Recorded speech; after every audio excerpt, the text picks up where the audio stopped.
ni Justice Secretary Boying Remulla na may isang pangkat sa hanay ng Criminal Investigation and Detection Group ng PNP na pinipilit umanong papirmahin ng mga pamilya ng missing sabongeros ng isang bagong affidavit. Ang umano'y laman nito, tila binabaliktad ang kwento at ang itinuturong mastermind mismong ang whistleblower na si Julie Dondon Patidongan. Una nang sinabi ni Remulla na upon recommendation, may isang direktor sa CIDG na narelieve sa pwesto dahil mayroon umanong ginawang aksyon na posibleng makakompromiso sa isinasagawang investigasyon. Kaya na-relieve na yung service director ng CIDG. Yung sinasabi ng service director na hihingi namin, yun, tinanggal na yung service director ng CIDG. Hindi inilahad ni SOJ kung ano ang specific details ng aksyong ito. Pero noong araw ng SONA ni PBBM, nakausap ng Billionaire News Channel ang ilan sa mga pamilya ng mga nawawalang sabongero. Kwento ni Ryan Bautista, kapatid ng isa sa mga biktima, bigla na lang pinapunta ang ibang pamilya ng missing sabongero sa headquarters ng CIDG. Kung maaari, palitan nila yung mga pulis na nag-imbestiga kasi iba po ang lumalabas eh. Ang pinapalabas nila ngayon, ang kakasuhan nila, yung witness namin. So, hindi naman po tama yun eh. Kaya nga po lumabas yung witness namin eh. Sinugal niya nga ang buhay niya para po matulungan kami. Tapos ngayon, pinabaliktad pa nila. Gusto pa nilang kasuhan yung witness namin. Ayon sa isang mapagkakatiwalaang source, iisang direktor lang ng CIDG na involved sa missing sabongeros investigation ang narelieve sa pwesto ngayong linggo. Siya si Police Brigadier General Romeo Macapas, ang mismong hepe ng CIDG. Isang bagay na kinumpirma rin sa amin ni Patidongan.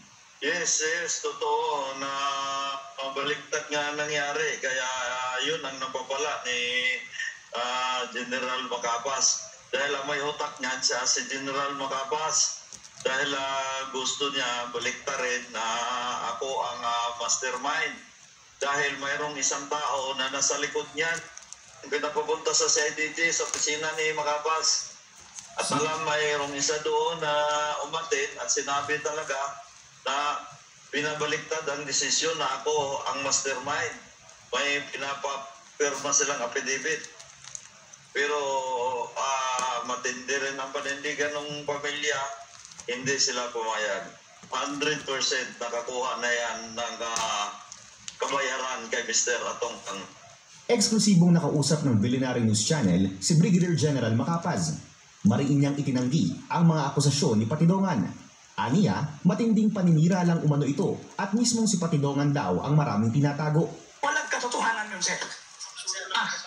Walang katotohanan at I am vehemently denying kung anong sinasabi nila against me. Una, hindi ako na-relieve dahil sa kung anong dahilan. Ako mismo ang nag-iusap na ilipat ako dahil hindi ko na magamit yung posisyon bilang CIDG Director. Dahil hindi na ako mapopromote. 10 months na lang ako. Alam natin lahat tayo naghahanap ng hustisya.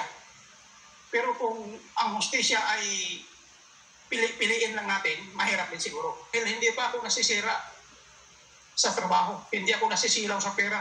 Sa isang mensahe sa Billionaire News Channel ngayong araw, sinabi ng mga pamilya ng missing sabongeros na tila bumagal at nag-iba umano ang direksyon ng investigasyon sa ilalim ng pamumuno ni former CIDG Chief Macapas.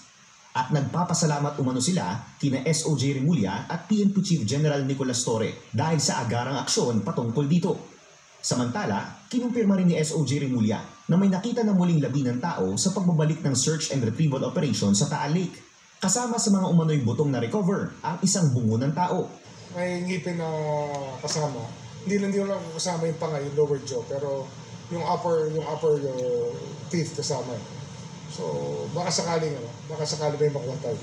Buong-buo pa yung nakakabit pa sa skull. So, baka doon sa ngipin mismo may DNA pa.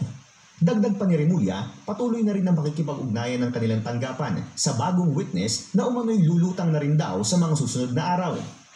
Aniya, hinog na ang kaso at malapit nang makumpleto ang mga affidavit na kinakailangan nila para tuluyang masampahan ng reklamo ang mastermind sa pagkawala ng mga sabongero.